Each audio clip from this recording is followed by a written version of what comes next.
देखो, अगर 70 to 80% of the बच्चों को मैथमेटिक्स डिफिकल्ट लगता है, उसका मेन रीजन यही है कि उनको सही format, exact format of preparation ये नहीं पता। अभी जो सो कॉल्ड सही फॉर्मेट, एग्जैक्ट फॉर्मेट क्या होता है प्रिपरेशन का, आज मैं आपको बताऊंगा। नमस्कार दोस्तों, मैं सौरभ एडुकाता में आप सबका स्वागत करता हूं, जहां पर आज हम लोग डिस्कस करेंगे मैथमेटिक्स 1 का 45 to 50 डेज का प्रिपरेशन रोड मैप, जिसमें शुरुआत हम लोग दो चीजों को डिस्कस करते हुए करेंगे। एज यूजुअल सबसे पहले चीज क्या प्रिपेयर करना है, व्हाट टू प्रिपेयर, ये पहले डिस्कस करेंगे। उसके बाद हम लोग डिस्कस करेंगे हाउ टू प्रिपेयर, यानी कि किस फॉर्मेट में प्रिपरेशन होगा। सबसे पहले चीज को डिटेल में डिस्कस करें, व्हाट टू प्रिपेयर, कौन सा सिलेबस, कितना सिलेबस हमें प्रिपेयर करना है, कितने हद तक प्रिपेयर करना है।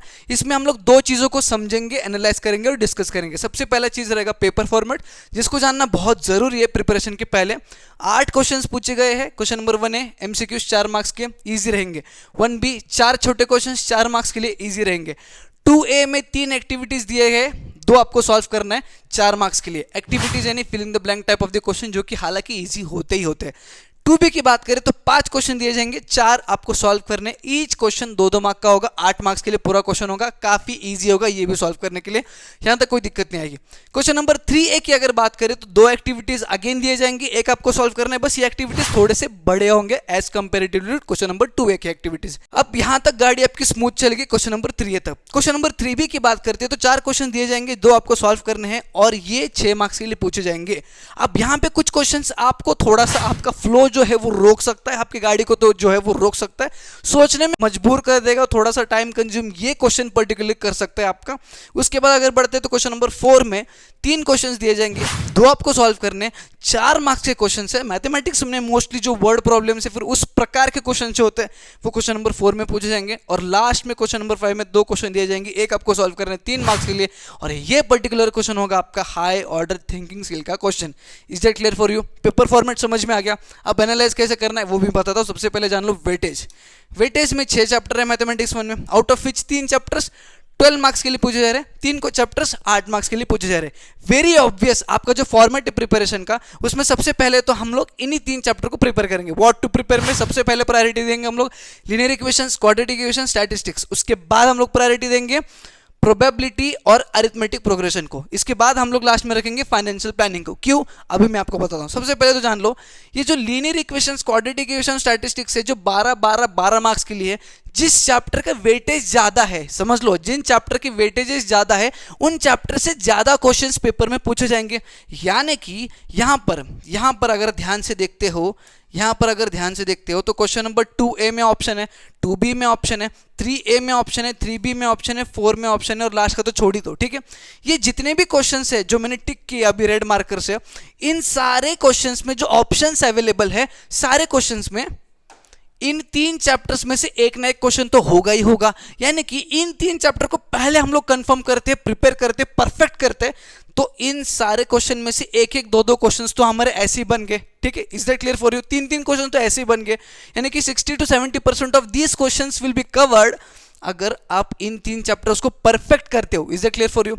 उसके बाद मैंने आपको कहा है अरिथमेटिक प्रोग्रेशन और प्रोबेबिलिटी पे फोकस करना है। ठीक है, प्रोबेबिलिटी बहुत ही आसान चैप्टर है, फुल मार्क्स प्रोबेबिलिटी में आपको आ सकते हैं, तो प्रोबेबिलिटी इजी रहेगा प्रिपेयर करने के लिए भी और सॉल्व करने के लिए भी।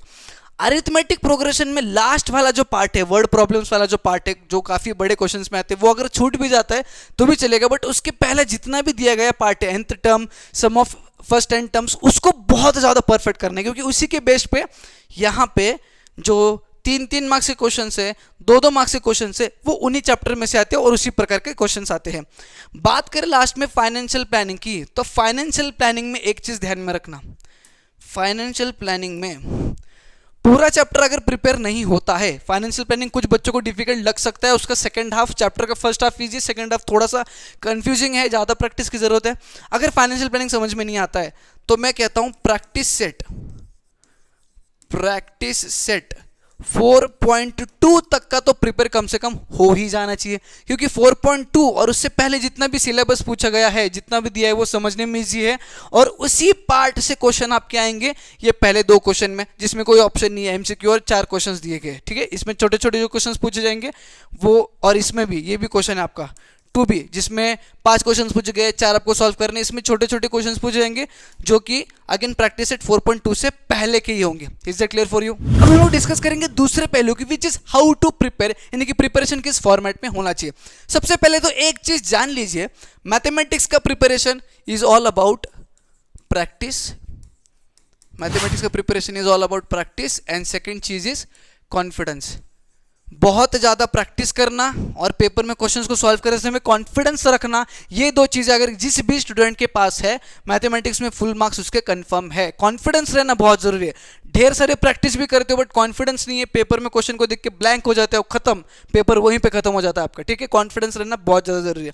इसीलिए सबसे पहला स्टेप हमारा जो प्रिपरेशन में रहेगा, दैट स्टेप विल बी, जितने भी टॉपिक्स हमें दिए गए हैं जिसके बेस पे जिसके बेस पे क्वेश्चंस पूछे जाते हैं, हर एक टॉपिक के पीछे का कंसेप्ट पहले समझेंगे। ठीक है, जिसको समझना बहुत डिफिकल्ट नहीं है। अपने टेक्स्ट बुक में टॉपिक दिया है, उसके नीचे एक्सप्लेनेशन दिया है, उसको एक बार पढ़ लेते हो और इसी के बेस पे, उसी के बाद जो सॉल्व्ड एग्जांपल्स दिए होते हैं, उसी के बाद जो सॉल्व्ड एग्जांपल्स दिए होते हैं, उन सॉल्व्ड एग्जांपल्स को देखते हो और सॉल्व कर लेते हो, तो उसके मदद से आपका कंसेप्ट जो है वो दिमाग में चले जाएगा। ठीक है, अगर कंसेप्ट दिमाग में नहीं जा रहा है, डिफिकल्टी जा रही है, तो you can use the help of video lectures. ठीक है, अब video lectures what I would suggest कि गैलेक्सी ऑफ मैथ्स जो है चैनल, उस पर हर चैप्टर की वीडियोस जो है वो मैम ने डाले हैं, अपलोड कर रही है मैम, तो वो आप प्रिफर कर सकते हो। उसमें से जो टॉपिक आपको समझ में नहीं आया स्पेसिफिकली उस पर भी जाके फोकस कर सकते हो और उसके बाद आप जो है प्रैक्टिस के लिए बढ़ सकते हो।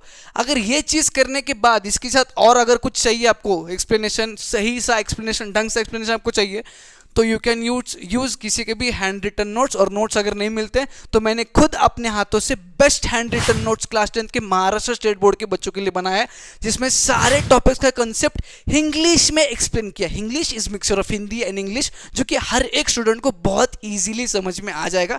सैंपल नोट्स डिस्क्रिप्शन में दे दिए, आप जाके एक बार चेकआउट कर सकते हो। और वहीं पे अगर स्टेप 2 की बात करें तो प्रिपरेशन में जब कंसेप्ट दिमाग में बैठ जाता है तो दूसरी चीज यही आती है कि ढेर सारे क्वेश्चंस को सॉल्व करना है।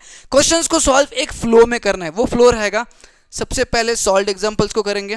ठीक है, सबसे पहले क्या करेंगे, सॉल्व्ड एग्जांपल्स को करेंगे, फिर उसके बाद हम लोग जाएंगे प्रैक्टिस सेट की तरफ, उसके बाद हम लोग जाएंगे किसकी तरफ, प्रैक्टिस सेट की तरफ। आप ध्यान में रखना, प्रैक्टिस सेट में दो चीजें ध्यान में रखना है। सबसे पहले तो प्रैक्टिस सेट में ऐसे कुछ क्वेश्चन है, अगर आपको लगता है ये क्वेश्चन थोड़ा सा डिफिकल्ट था मेरे लिए, मैंने कर तो लिया बट थोड़ा सा डिफिकल्ट है, ये मैं बाद में इसका मेथड भूल सकता हूँ, उसका फॉर्मेट भूल सकता हूँ, वो पर्टिकुलर क्वेश्चन 2 से 3 बार सॉल्व कर लो।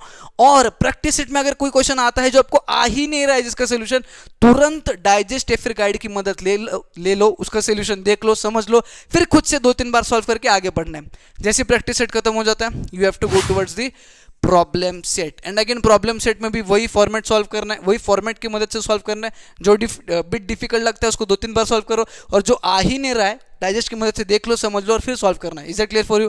जब स्टेप 2 में इतने सारे चीजें कर लेते हो तो आपका 80 to 85% ऑफ द प्रिपरेशन हो जाएगा, यानी कि मैथमेटिक्स 1 में 85% ऑफ द मार्क्स जो है वो अचीव कर सकते हो यहाँ तक के प्रिपरेशन के साथ।